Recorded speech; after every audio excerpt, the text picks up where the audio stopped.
Hey guys, D. Bonnie here, ER doctor turned marriage coach. Have you ever sat around and thought, man, if my spouse and I could just communicate better, about all of our problems would disappear? I'm telling you that communication is really the number one thing that people come to me for advice about. It's like we spend all of this time just hoping and praying, dreaming that things are going to get better at home, and yet nothing really happens. Well, I'm here to tell you today that if you have problems communicating in your marriage, you are not alone. That is the number one thing that people come to me for when they want guidance for how to improve their marriage. It's like, D, like we can't seem to get on the same page. Now, this month, I'm coming to you with hope. Last week, I talked about how your vote doesn't count. Your vote in the presidential election is not going to determine where your marriage is 4 years from now, but you can determine that. And we talked about how, really, when it comes down to it, we need a good foundation. And for us, that hope that our marriage was going to improve really came from our relationship with God. But this week, I want to tell you two things about communication. First of all, I want to explain to you that communication, it's a learned skill. So if you guys have been off base and not really effectively understanding one another, there is hope for you because we can figure out how to better explain ourselves to our spouse. We can figure out how to better listen and understand what the other person's trying to tell us. The other thing I want to tell you is that the two of you probably are not as far off base as what it feels.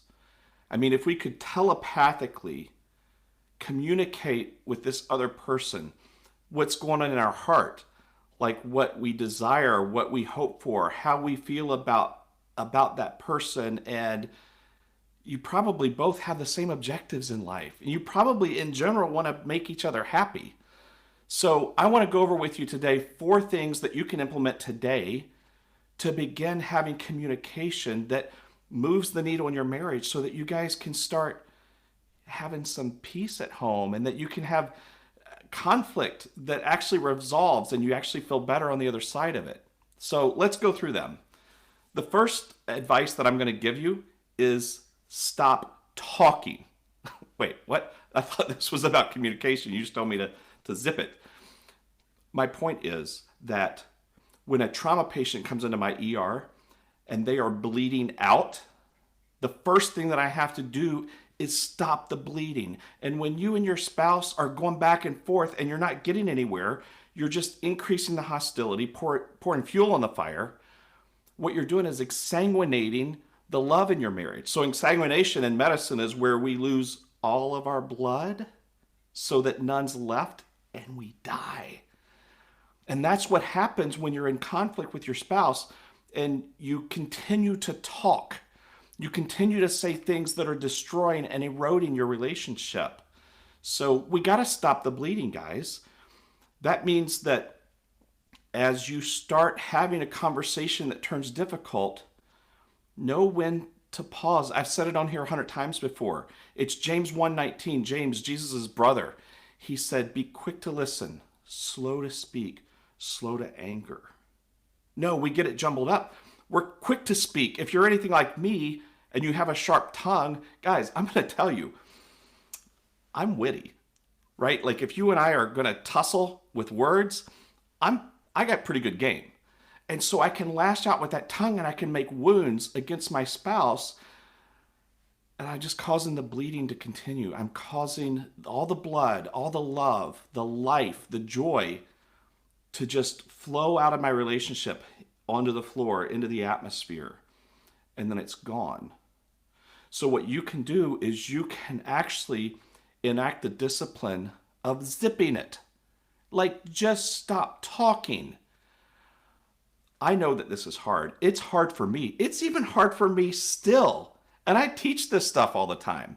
It's hard because when Megan and I are having a disagreement, I can feel that conversation going sideways, and yet I still want to keep talking. I want to get my point across. I want her to know how I feel. I want her to know how wrong she is. And on my good days, I just stop. D. Just stop talking. And I've gotten better about it, which goes back to my original point. This is a learned skill. You guys can learn to do this. You can learn to take that self. I think, what was it, Freud? It was like the id or the ego. Anyway, you can take that self that just wants to rear up and keep going and let them have it. And you can learn to dampen that down, right? You just press it down. You suppress it. Because there's some things that don't need to be said in the moment. And there's a lot of things when my emotions are on fire that shouldn't be said at all. And so what you can learn over time by just taking baby steps, just taking little steps, something comes up and you just think, I'm going to pause. I'm going to pause before I say that. I'm going to count backwards from 5. And I'm going to see if I still want to utter that. I'm going to reflect on what my heart really desires in this relationship and figure out if that moves me that direction. So step 1 was stop talking. Step 2 is check your pulse. So John Gottman, I've talked about him before. He had a marriage lab out in Seattle. He may still have it, but he studied married couples and he's figured out what actually makes us mesh well together. And a lot of that has to do with communication and not devaluing the other person. But one of the things that Gottman figured out was he could tell, probably even before the subjects could tell, when a conversation was getting ready to go sideways. And that was when one of the participants' heart rate rose above 100. What's that mean? What's the significance of that? Well, Gottman figured out that when I'm in conflict with you, if you're my spouse, when my heart rate rises above 100, that means that I'm starting to emotionally flood. So what's emotional flooding look like? Well, it looks like when that conversation shifts from my head, the logical part of myself, to my gut, right? We've talked about this before. We go from our prefrontal logical cortex to the amygdala, that reptilian brain, that fight or flight. And for some of us, that tends to look a lot more like fight than flight. We switch to that. And so what I want you to do is check your pulse. Maybe not literally, but I want you to feel where you are in your skin in that conversation. And when you are having a difficult discussion with your spouse and you feel that conversation, you know what I'm talking about. You feel that conversation shift down here into your gut and you feel those emotions taking over. I want you to check yourself. That's the time to pause. Go back, in fact, to number 1. Stop talking. Check your pulse. Because nothing is going to make this conversation develop with good fruit if your heart rate is 120, you're jittery because of all the epinephrine, or what the Brits call adrenaline, you're jittery because all the adrenaline is flowing through your veins, you are not thinking clearly. You are not thinking long-term about what you want in this relationship. You're thinking about giving her what's for. And that's not going to help. That is how communication starts breaking down. That is how the two of you end up not seeing eye to eye. And I'm telling you that if you really got to the guts of what you want out of life, the two of you are not very far off base. So, step 1, stop talking. Step 2, check your pulse. Step 3, suspend judgment. So what do I mean by that? So judgment on your part is what makes the conversation start going sideways.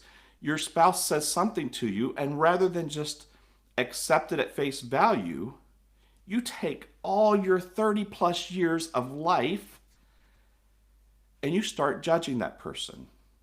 In your mind, you're thinking, well, then that must mean that I'm not very important to you. And yet she didn't say that you were not very important to her. It's those judgments that come in and they start clouding your thinking. So now you're upset about what you have put in that person's mouth that he or she did not even say.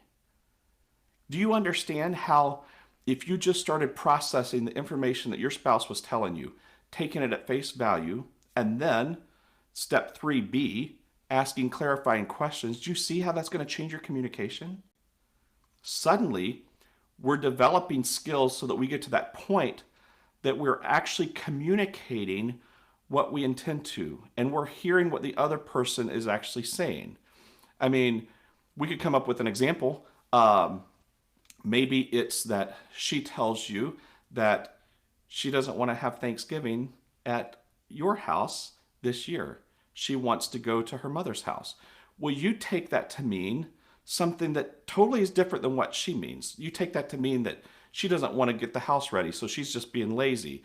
You take that to mean that she thinks that you don't cook a good turkey. Whatever, right? You start judging what the other person's saying instead of actually listening to the facts that are being expressed and then asking follow-up clarifying questions. Now, maybe you ask a clarifying question and you say, well, is it because that you don't think that I can roast a good turkey? And she says, yes. Well, okay, now maybe you tussle a little bit, but at least you got down to the heart of what she was trying to tell you rather than just making assumptions. You know what happens when we make assumptions. I don't even have to go there. So, step 1, stop talking. Step 2, check your pulse.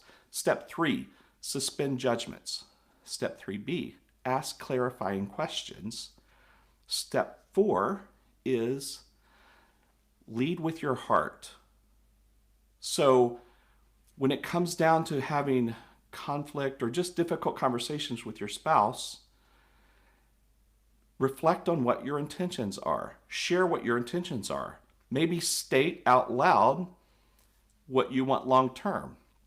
Hey, I want to let you know that you're really important to me, and I really want to resolve this issue because I feel like that it's been a source of tension to us.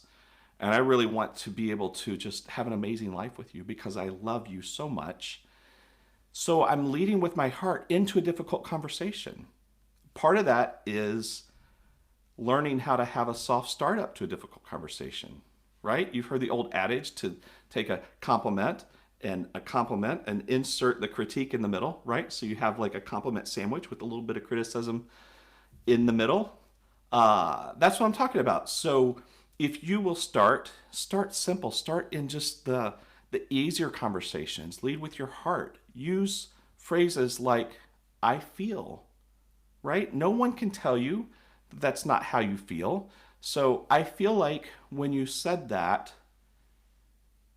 it felt disrespectful to me, right? And so then your spouse might come on board eventually and say, oh, well, I didn't mean for you to feel disrespected. What I meant was this. Suddenly, you guys are moving the needle in how you communicate. Guys, I'm telling you, you're not as far off base from your spouse as what you think you are. There was a point at your life where you were madly crazy in love and you couldn't wait to be married and have this entire fairy tale romance the rest of your lives, right? And then at some point, it all kind of peters out. I'm telling you, you guys like each other.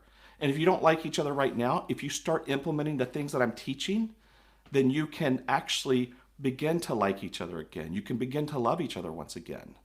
Listen, I want you to do me a favor. Check through some of the other videos that I have on here. Start absorbing this and implementing it. And then leave me some comments. I want to know if this is working or if just a bunch of hogwash. Please do me a favor. Subscribe to the channel. Share this with your friends, people around you. They need better marriages. Do you know what it's going to fix? What's going to fix America? It's going to be making our marriages and our families better. It's going to be making us better individually so that we interact better with one another, so that we don't come at each other all the time. We come along one another side by side, whether it's with our spouse or our children or our in-laws or our friends or even, dare I say, work acquaintances. Guys, you can do this. I love you. I hope you keep coming back. I hope this is blessing you, and I hope that you have an amazing, wonderful marriage as a result.